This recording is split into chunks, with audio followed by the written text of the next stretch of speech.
মধ্যপ্রাচ্যে যুক্তরাষ্ট্রসহ পশ্চিমা শাসকদের কোণঠাসা করার পরিকল্পনা করেছে ইরান। আয়াতুল্লাহ আলী খামেনির দেশটির বিরুদ্ধে নিষেধাজ্ঞা জারি করলেই পশ্চিমাদের বিরুদ্ধে কঠোর ব্যবস্থা নেবে তেহরান, এমন হুঁশিয়ারি দিয়েছেন ইরানের জাতীয় নিরাপত্তা ও পররাষ্ট্র নীতি বিষয়ক সংসদীয় কমিটির ডেপুটি চেয়ারম্যান আব্বাস মোক্তাদাই।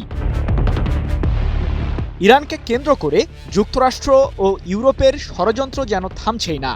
আগামী আগস্ট মাসের মধ্যে পারমাণবিক ইস্যুতে ইরান পশ্চিমাদের সাথে সমঝোতায় না আসলে দেশটির বিরুদ্ধে কঠোর নিষেধাজ্ঞা জারির হুমকি দিয়েছে যুক্তরাজ্য, ফ্রান্স ও জার্মানি। এমন পরিস্থিতিতে পশ্চিমাদের বিরুদ্ধে কঠোর ব্যবস্থা নেওয়ার হুমকি দিলেন আব্বাস মোক্তাদাই।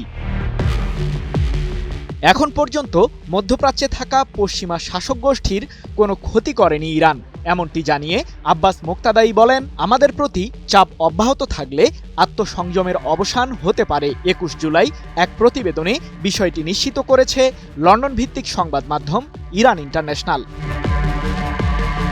ইরান রাজনৈতিক, অর্থনৈতিক, নিরাপত্তা ও সাংস্কৃতিক ক্ষেত্রে ব্যবস্থা গ্রহণের মাধ্যমে প্রতিক্রিয়া জানাবে মন্তব্য করে আব্বাস মোক্তাদাই আরও বলেন, আমাদের হাতে অনেক হাতিয়ার আছে। এই অঞ্চলে বিশেষ করে পারস্য উপসাগর এবং হরমুজ প্রণালী ও অন্যান্য সামুদ্রিক অঞ্চলের নিরাপত্তা দেওয়া বাতিল করার মাধ্যমে আমরা প্রতিক্রিয়া দেখাব।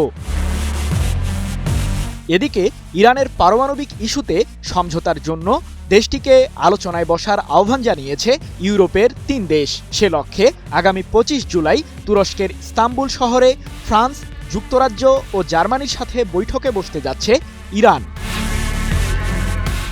বসুন্ধরা টিস্যু, অশুদ্ধতার বিরুদ্ধে এক বিন্দুও ছাড় নয়।